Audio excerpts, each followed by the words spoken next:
Hello दोस्तों, कैसे हो। मैं तुम्हारा भाई पंकज। कल क्या देखा था हमने? कल देखा था हमने विशेषण देखा था, क्रिया देखी थी, संज्ञा देखी थी, सर्वनाम देखी थी। सॉरी, क्रिया नहीं देखी थी। आज हम क्रिया देखेंगे हिंदी में। अपना टॉपिक होगा आज क्रिया। चलो स्टार्ट करते हैं। नहीं,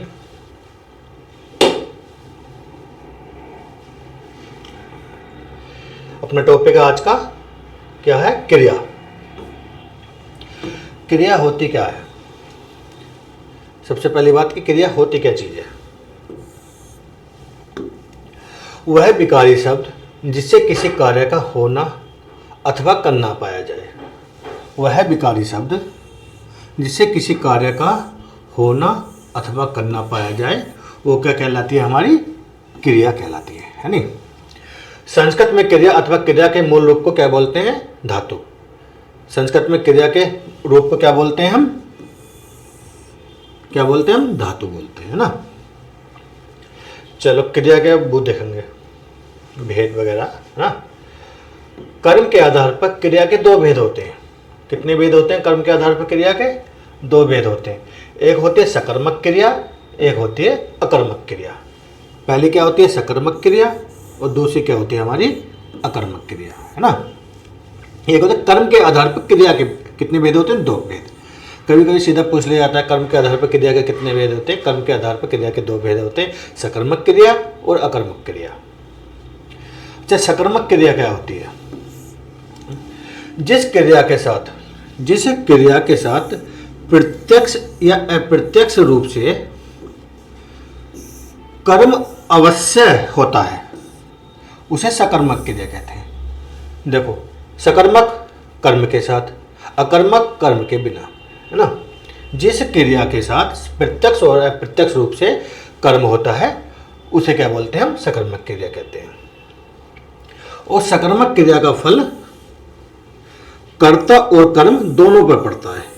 कर्ता और कर्म दोनों पर पड़ता है सकर्मक क्रिया का फल। जैसे कुछ एग्जाम्पल देखेंगे। राम दूध पीता है, राम दूध पी रहा है ना। मोहन पुस्तक पढ़ रहा है। इसकी पहचान कैसे करेंगे कि क्रिया सकर्मक है या अकर्मक है? इसकी पहचान के लिए हम क्रिया से क्या प्रश्न करने पर आने वाले उत्तर कर्म होता है। हम क्रिया से प्रश्न करेंगे, उसका जो उत्तर आएगा वो कर्म आएगा, है नहीं, और वह सकर्मक क्रिया होगी। जैसे विष्णु पुस्तक लिखता है। क्या लिखता है? लिखना क्या है? क्रिया। क्रिया से हमने प्रश्न पूछा, उत्तर क्या आया हमारा? कर्म। पुस्तक क्या लिखता है? पुस्तक। यहां पर देखो, पीता है, पी रहा है। पी रहा क्या है? क्रिया हो गई। क्या पी रहा है? दूध। दूध क्या हो गया हमारा? कर्म। मोहन पुस्तक पढ़ रहा है। पढ़ रहा है क्या है? क्रिया। देखेंगे मोहन क्या पढ़ रहा है, प्रश्न तो कर देना क्रिया से। क्या क्या पढ़ रहा है? पुस्तक पढ़ रहा है। पुस्तक क्या हो गया हमारी? इसमें कर्म हो गई। आई होप तुमको समझ में आ गया होगी सकर्मक क्रिया क्या होती है। जिसमें क्रिया का प्रत्यक्ष और अप्रत्यक्ष रूप से फल पड़े, कर्म पर फल पड़े, उसे क्या बोलते हैं? सकर्मक क्रिया। मतलब कर्म के साथ सकर्मक, है नहीं। सकर्मक क्रिया के भी दो भेद होते हैं। एक कर्मक क्रिया और द्विकर्मक क्रिया। एक कर्मक क्रिया क्या होते हैं? जब वाक्य में क्रिया के साथ एक कर्म होता है, जब वाक्य में क्रिया के साथ एक कर्म होता है, उसे हम एक कर्मक क्रिया कहते हैं। जैसे श्याम भोजन कर रहा है। कर रहा है क्या है? क्रिया है। क्या कर रहा है? भोजन। भोजन क्या हो गया हमारा? कर्म हो गया। राम पत्र लिखता है। क्या लिखता है? पत्र लिखता है। पत्र क्या हो गया हमारा? क्रिया, कर्म। मतलब जिस क्रिया में, जिस वाक्य में क्रिया के साथ सिर्फ एक कर्म हो, उसे क्या कर्म है? एक कर्मक क्रिया कहते हैं। दूसरा देखते हैं, दो कर्मक क्रिया क्या होती है। जब वाक्य में क्रिया के साथ दो कर्म प्रयुक्त हुए हो, जब वाक्य में क्रिया के साथ दो कर्म प्रयुक्त हुए हो, तो उसे द्विकर्मक क्रिया कहते हैं।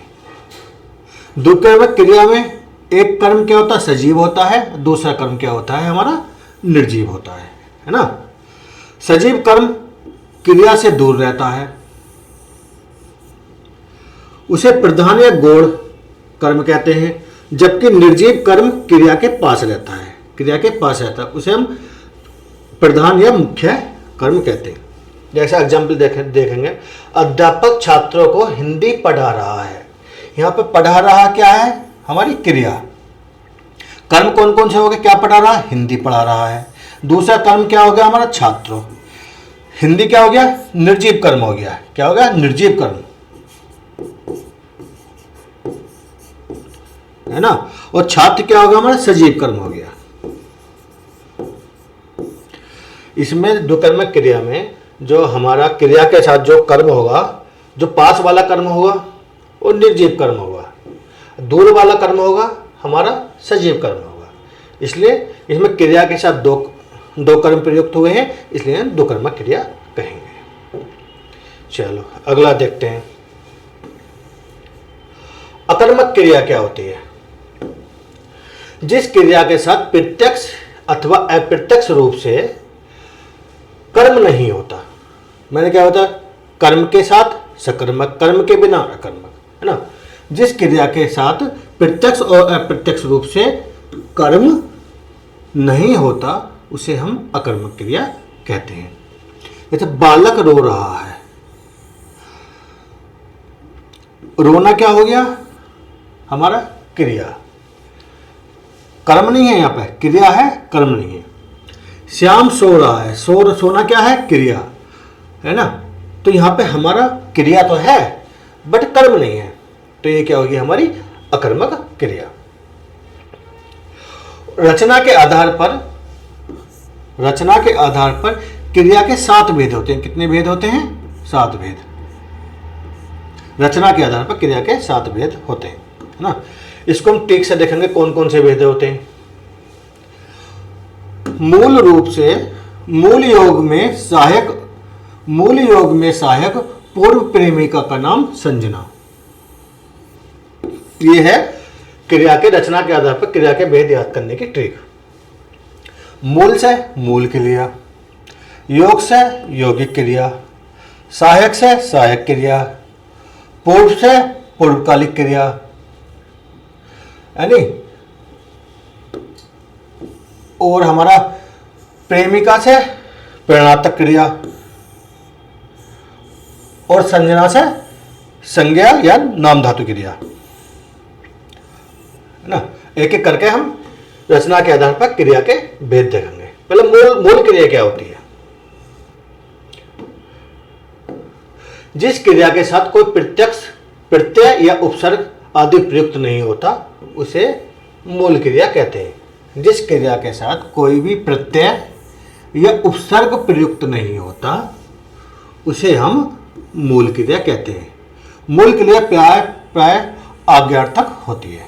जैसे चल, पी और खा। चलना भी, चल भी क्या है, क्रिया। पी भी क्या है, क्रिया। खा भी क्या है, क्रिया। बट इसमें ना ही हमारा इन क्रियाओं के साथ उपसर्ग प्रयुक्त हो रहा है, ना ही हमारा प्रत्यय हो रहा है। अगला देखते हैं यौगिक क्रिया क्या होती है। जिस क्रिया के साथ प्रत्यय या उपसर्ग आदि जुड़ा होता है उसे हम यौगिक क्रिया कहते हैं। क्या क्या जुड़ा होता है यौगिक क्रिया, प्रत्यय या उपसर्ग जुड़ा हुआ होता है। जैसे चलता, पीता, खाता। चल क्या है, हमारी क्रिया। ता क्या हो गया हमारा प्रत्यय। पी क्या है, क्रिया। ता प्रत्यय। खा क्या है, हमारी क्रिया। ता है प्रत्यय। इसमें हमारा प्रत्यय जुड़ा हुआ है नहीं। जिस क्रिया के साथ प्रत्यय उपसर्ग हो वो होगी हमारी यौगिक क्रिया। अच्छा, सहायक क्रिया क्या होती है। वह क्रिया जो मूल क्रिया के लिंग, वचन, काल, पुरुष आदि को व्यक्त करती है उसे हम सहायक क्रिया कहते हैं। वह क्रिया जो मूल क्रिया के लिंग, वचन, काल, पुरुष आदि को व्यक्त करती है उसे हम सहायक क्रिया कहते हैं। अच्छा, प्रेरणार्थक क्रिया क्या होती है। जब कर्म किसी कार्य को स्वयं न करके किसी अन्य से करवाए, जब कर्म किसी कार्य को स्वयं न कर किसी अन्य से करवाए तो हमारी करवाने वाली प्रेरणा दे उसे हम प्रेरणार्थक क्रिया कहते हैं। जैसे मोहन पत्र लिखवाता है। मोहन पत्र लिखवाता है। मोहन पत्र खुद नहीं लिख रहा, लिखवाता है। है नहीं। कर्म क्या होगा हमारा? पत्र। लिखना क्या होगी? हमारी क्रिया। मोहन मोहन पत्र लिखवाता है, मोहन पत्र नहीं लिखता, मोहन पत्र लिखवाता है। मैं प्रेरणा दे रहा है, मतलब इसका मतलब हो गया हमारा प्रेरणार्थक क्रिया। अगला देखते हैं पॉइंट। पूर्वकालिक क्रिया क्या होती है?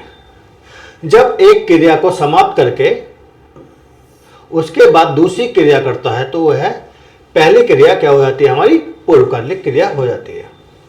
जब एक क्रिया को समाप्त करके उसके बाद दूसरी क्रिया करता है तो पहली वाली क्रिया क्या हो जाती है? हमारी पूर्वकालिक क्रिया हो जाती है। जैसे खाना खाकर आओ, यहाँ पर क्रिया क्या है? दो, खाकर और आओ, है ना। खाना खाकर आओ, दो क्रिया हो गई। जो पहली वाली खाकर जो क्रिया है ये हमारी पूर्वकालिक क्रिया हो गई, है ना। समझ में आ गया होगा। अगला देखते हैं, अगला पॉइंट क्या कहता है अपना। अगला पॉइंट कहता है संज्ञा पद क्रिया या नाम धातु क्रिया। संज्ञा पद क्रिया या नाम धातु क्रिया। जब किसी क्रिया का मूल रूप क्रिया नहीं होता, जब किसी क्रिया का मूल रूप क्रिया नहीं होता, क्रिया से भिन्न शब्दों में प्रत्यय आदि लगाकर क्रिया बनाई जाती है तो इसे नाम धातु क्रिया कहते हैं ना। कोई चीज है, जैसे अपना है, अपना क्रिया नहीं है, जैसे इसमें प्रत्यय लगा दिया, अपना अपनाना, क्या होगी? क्रिया। फल क्या है?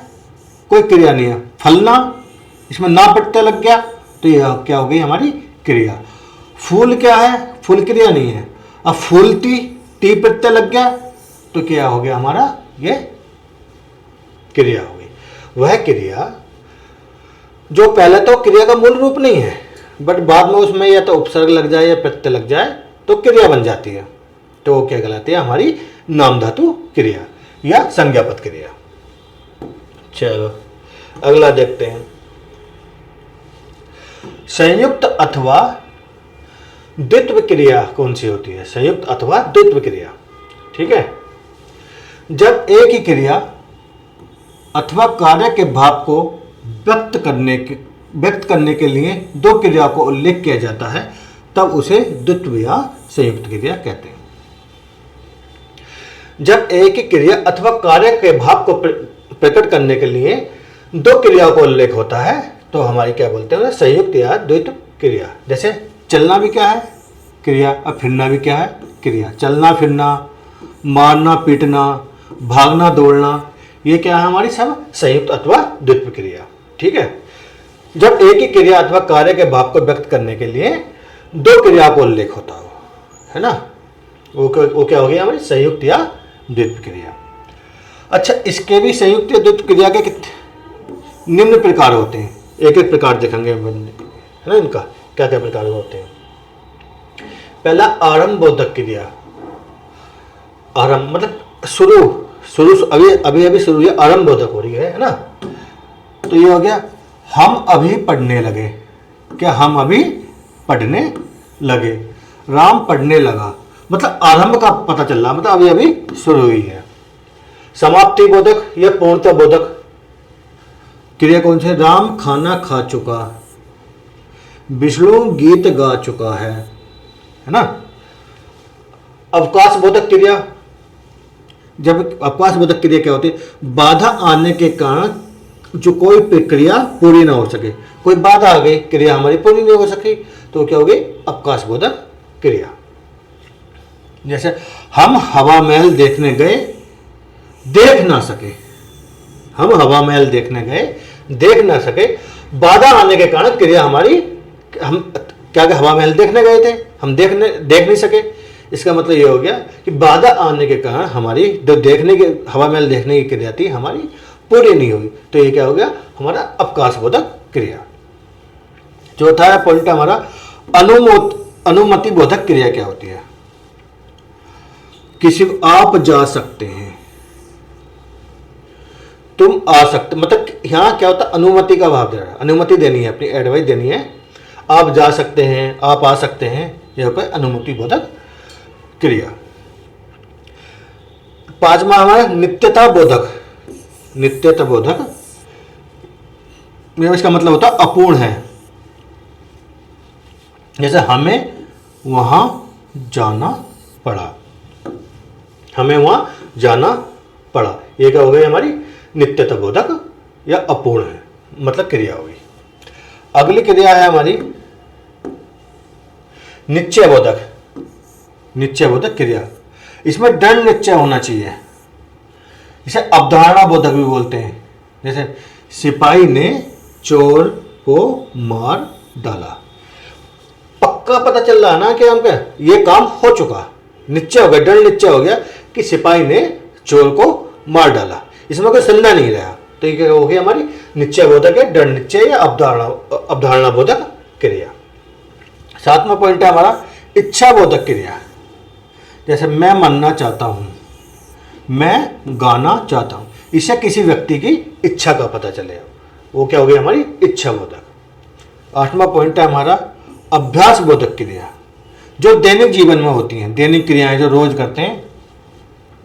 जैसे मैं हूं, वह पंकज खाना खाता है, या राधे ढोलक बजाया करता है, या गोलू गीत गाया करता है, ये क्या हो गया हमारी अभ्यास बोधक या दैनिक वाली क्या हो गई क्रिया है। अगला पॉइंट है हमारा शक्ति बोधक क्रिया है ना, इससे किसी की शक्ति का पता चले। शक्ति बोधक क्रिया में किसी की शक्ति का पता चले। मैं नृत्य कर सकता हूं, मैं हिंदी पढ़ सकता हूं, जहां सकता हूं शक्ति है, शक्ति हो है ना, तो वो क्या होगी हमारी शक्ति बोधक, उससे उसकी शक्ति का पता चल रहा। शक्ति बोधक, मैं नृत्य कर सकता हूं, मैं पढ़ा सकता हूं, ये क्या हो गई हमारी शक्ति बोधक क्रिया। 10वां पॉइंट है हमारा पुनरुक्त क्रिया या द्वित्व क्रिया। जैसे विष्णु आते जाते रहा करो, देखो पुनरुक्त या द्वित्व क्रिया का मतलब विष्णु आते भी है क्रिया है और जाते भी है ना। जब एक क्रिया को दूसरी क्रिया कंप्लीट करे, वो क्या होगी हमारी पुनरुक्त या द्वित्व क्रिया। चलो अगर आगे देखते हैं क्या कहता है ये। काल के क्रम के आधार पर क्रिया के कितने भेद होते हैं? 3 काल के अनुसार। जैसे भूतकालिक क्रिया, राधा गाई, रीमा कत्थक कर रही है। वर्तमान क्रिया, माँ खाना बना रही है, राधा गाना गाती है ना। भविष्यकालिक क्रिया, राम पत्र लिखेगा, नेता भाषण देगा। ये क्या हो गई हमारी काल के क्रम में क्रिया के भेद। कितने भेद होते हैं? 3 भेद होते हैं काल के क्रम में क्रिया के।